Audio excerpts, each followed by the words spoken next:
Good afternoon friends, কেমন আছো? আশা করছি সবাই খুব ভালো আছো। আজকে হচ্ছে মঙ্গলবার আর এখন ঘড়িতে বেজে গেছে বিকাল 3:30। এখন থেকে তোমাদেরকে সাথে নিয়ে আজকের ব্লগটা স্টার্ট করছি। আই হোপ তোমাদের ভালো লাগবে। আজকে আর কোনো কাজ হয়নি, আজকে এই কাজটা করতে করতেই সকাল থেকে সন্ধে গড়িয়ে গেছে।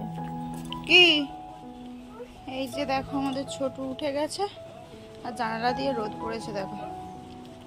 তো চলো, এখন ঘড়িতে বেজে গেছে ধরো 3:45 বাজতে যাচ্ছে, এখনো আমরা খাইনি। আসো, এখন মিস্ত্রিদের ঘরে যাওয়ার পালা। দেখো সবাই সাইকেল নিয়ে রেডি, সব জিনিসপত্র গুছিয়ে নিয়ে আর আমরাও খেয়ে নিতে বসবো। খাওয়া দাওয়া শেষ করে চলে এসেছি ঘরটাকে গোছাতে। আর আমার ঘরের অবস্থা দেখেছো? এই কটা দিন বলা যাবে না, প্রায় এই একটা মাস ধরে কাজ হচ্ছে। তো এই এক মাসের হাফ দিনই আমার ঘর এই রকম থাকে।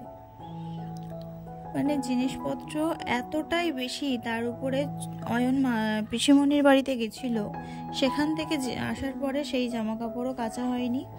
আর তার উপর তো ঘর বাড়ি এই ভাঙছে এই গড়ছে, সবসময় ধুলো ময়লার একটা ব্যাপার আছে।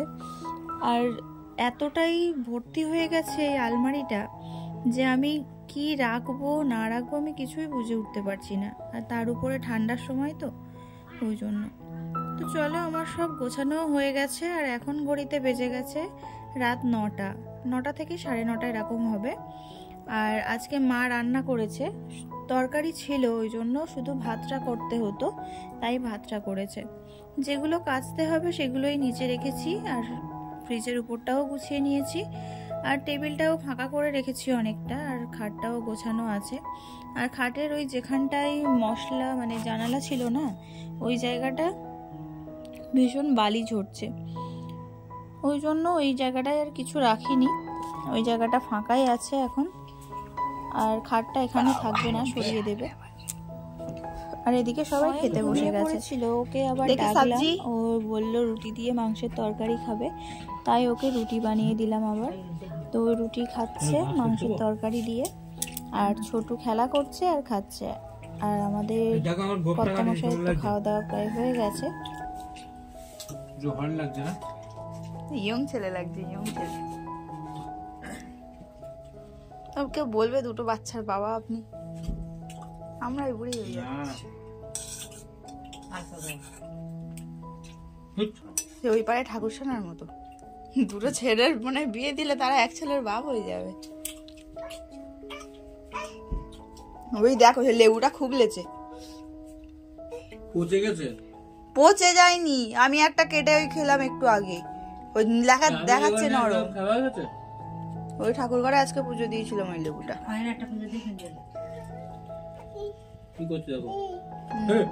খাও, দানা বের করে। পেট দেখি, পেট বুলেট কেন? শক্ত দেখো, ওই পেট শক্ত তো খেতে পারে না লেবুটা।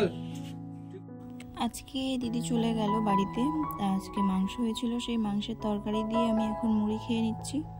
সবার খাওয়া হয়ে গেছে আর লাস্টে আমি বসে গেছি খেতে। আর তোমাদের দাদাভাই বাইরে, অয়ন মা ওরাও শুয়ে পড়েছে আর ছোটু মার কাছে।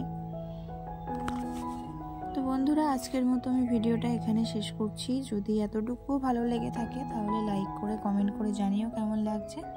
আর যারা এখনও আমার চ্যানেলটাকে সাবস্ক্রাইব করোনি তারা প্লিজ চ্যানেলটা সাবস্ক্রাইব করে আমার পাশে থেকো। আবারও ফিরে আসছি কালকে নতুন একটা দিনের সাথে আর নতুন একটা ভিডিও নিয়ে। সবাই খুব ভালো থেকো।